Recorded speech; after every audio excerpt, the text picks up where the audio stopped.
Comment mettre en place une équipe de travail? Je suppose que tu viens d'être promu ou tu as décroché un nouveau poste pour lequel tu es un manager, tu es en charge d'une équipe ou tu dois conduire un projet. Comment mettre en place cette équipe de travail-là? On se retrouve juste après la transition.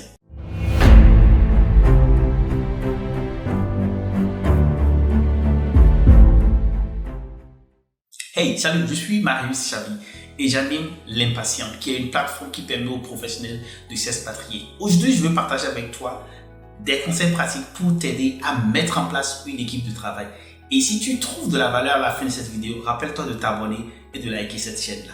La première chose, lorsque tu as en charge une équipe, c'est de définir les objectifs. C'est la première des choses et c'est la plus importante des choses à faire. Il faut définir les objectifs.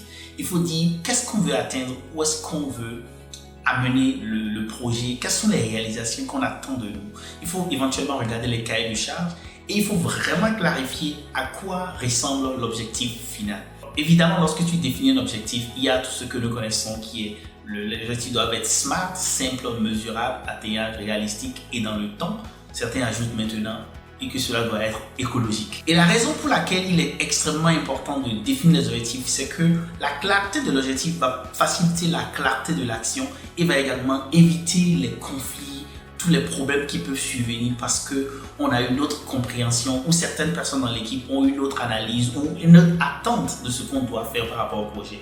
La deuxième chose à faire pour installer une bonne équipe, je suppose que tu es venu avec, on t'a offert un budget, on t'a donné les moyens, c'est de commencer à recruter les compétences. Lorsque tu ne peux pas recruter une nouvelle personne, disons que tu lances un recrutement, il faudra absolument donc chercher en interne où est-ce que tu pourras trouver les compétences. Et quelquefois, et souvent même, disons même la plupart du temps, les projets que tu auras à gérer, ce seront des projets en interne. Et lorsque c'est un projet en interne, il est important pour toi d'aller faire la cour aux collègues et de solliciter l'intervention d'autres personnes qui pourront t'aider. Donc ici, il est important de pouvoir rassembler les personnes, les compétences techniques dont tu as besoin. Il y a deux aspects sur lesquels je voudrais mettre l'emphase. La première chose, c'est la diversité et la complémentarité. Il est important pour toi, lorsque tu constitues ton équipe, de veiller à la diversité, donc différentes manières de faire, de penser, et de veiller ici à la complémentarité. C'est-à-dire, est-ce que les compétences de telle personne sont complétées par telle? Si par exemple, tu as des compétences en analyse poussée, ne cherche pas à forcément ajouter une autre personne qui a les mêmes compétences que toi. Cherche une autre personne qui a d'autres choses qui peut compléter, qui peut rendre le travail plus intéressant, qui peut faciliter l'accomplissement des objectifs. Prenons un exemple.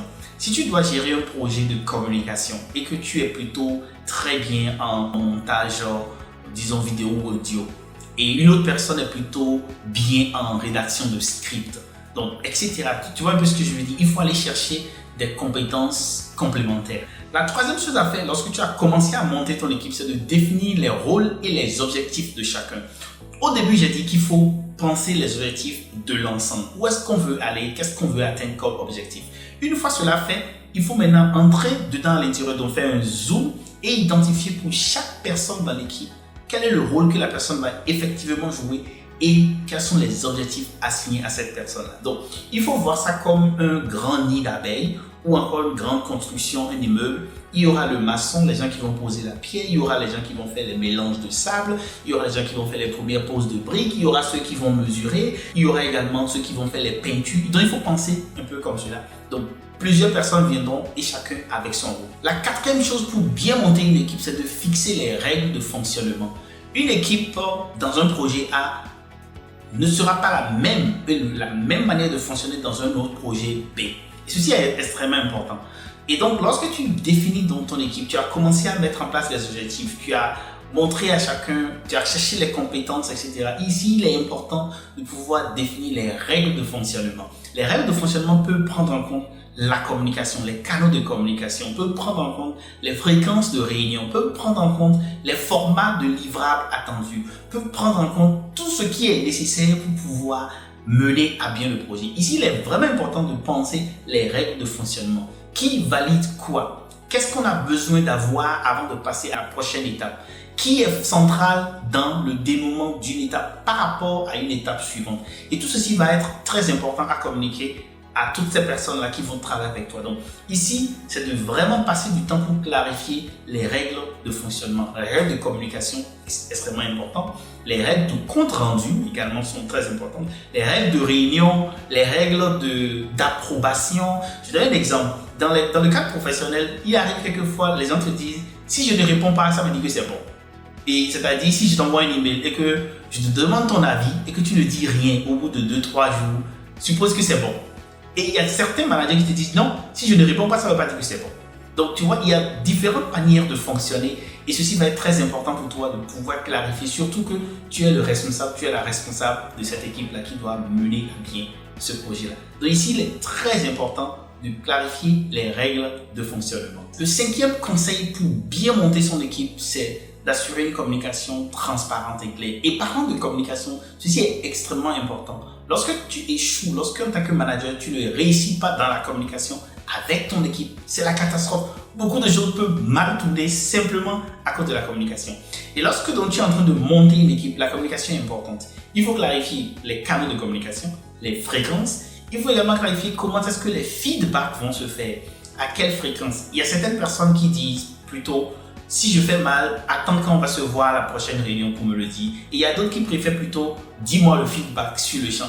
Et il y a d'autres subtilités sur comment est-ce que tu dis le feedback, comment tu formules le feedback. Et tout ceci varie en fonction des personnalités. Et donc, la communication, lorsque tu es chef d'une équipe, lorsque tu es en charge d'un projet, il est important que tu veilles sur la communication. Comment est-ce que l'équipe va communiquer? Et je vais mettre l'accent sur la transparence. Et parlant de transparence, ça veut dire qu'en tant que responsable, en tant que chef de l'équipe, tu dois donner le maximum d'informations qui puissent aider les gens à accomplir le travail sans ta présence. Il ne faut pas garder de l'information, sécurité, tu dis non, si je donne cette information, on saura tout, etc. Non, ton rôle c'est de diffuser de l'information pour faciliter l'action aux gens, pour que les gens puissent faire leur travail, pour que cela puisse faciliter l'atteinte de l'objectif d'ensemble. Et cela est fantastique, cela sera très bien. Et parlant de communication également, il est important de pouvoir passer son message, toi en tant que chef d'équipe, mais aussi faciliter à ce que les autres passent leur message dans l'équipe sans être trop critique ou sans juger les autres par rapport à leur avis. Et donc ici, c'est vraiment de créer cette ambiance dans laquelle les uns et les autres peuvent communiquer, peuvent passer leur message sans se sentir menacés, sans se sentir très mal. Le 6e conseil pour bien monter son équipe, c'est de partager la bonne humeur. La bonne humeur est très importante et j'aime le dire tant avec mes clients qu'avec mes collaborateurs. Il est important d'être une personne empathique, d'être une personne sympathique et vraiment de pouvoir partager la bonne humeur. Et ceci est vraiment important. Surtout quand tu travailles dans une équipe, il y aura la pression, il y aura le calendrier qui peut être coincé, serré, il y aura les humeurs des uns et des autres. Et tout ceci en tant que chef d'équipe, en tant que manager d'équipe, il est important que tu puisses communiquer de la bonne humeur. Et la bonne humeur est très contagieuse. Et ça, c'est vraiment intéressant. Donc, lorsque tu t'assures d'avoir la bonne humeur, tu vas contaminer tous tes collaborateurs. Et le travail ne sera pas stressant, même s'il y aura la pression. Ça va être un travail relax, fun, et on aura du plaisir à travailler ensemble avec toi. Et donc ici, il est important de pouvoir créer l'ambiance de bonne humeur lorsque tu es en charge d'une équipe et lorsque tu veux vraiment monter une équipe qui gagne, une équipe de winner. Le dernier conseil pour monter une équipe de qualité, une bonne équipe, c'est de prendre en compte les personnalités. Et vraiment, ceci est très sensible. Lorsque tu es dans une équipe, on a plusieurs personnalités. Il y a les gens qui observent pendant longtemps avant de réagir. Il y a les gens qui sont un peu trop, je dirais pas agités, mais qui se prononcent rapidement par rapport à une situation. Il y a d'autres qui sont mi figues, mi raisin, ils sont dedans, ils regardent et ils se prononcent lentement. Il y a d'autres, quand ils sont offensés, ils peuvent le dire ouvertement. Il y a d'autres, quand ils sont offensés, ils te disent il n'y a pas de problème, où il n'y a pas de soucis, etc. Et ça, c'est vraiment des différentes personnalités que tu auras à gérer dans une équipe. Et donc, lorsque tu es en charge d'une équipe, il faudrait vraiment tenir compte de toutes ces personnalités-là pour pouvoir mieux gérer cette équipe-là. Voilà quelques conseils que j'ai voulu partager avec toi sur comment monter une bonne équipe. Dis-moi à ton avis, comment monter une bonne équipe? Qu'est-ce que tu penses de tout ceci? Comment toi tu montes une bonne équipe? Si tu as aimé cette vidéo, tu as trouvé de la valeur, rappelle-toi de liker, de t'abonner et de partager. Car partager, c'est grandir ensemble en Afrique. Je suis Marius Chabi et j'accompagne les professionnels compétents à s'expatrier. Pour travailler avec moi, m'écrire en commentaire privé ou sur vip@limpatient.com. Portez-vous bien, bye bye.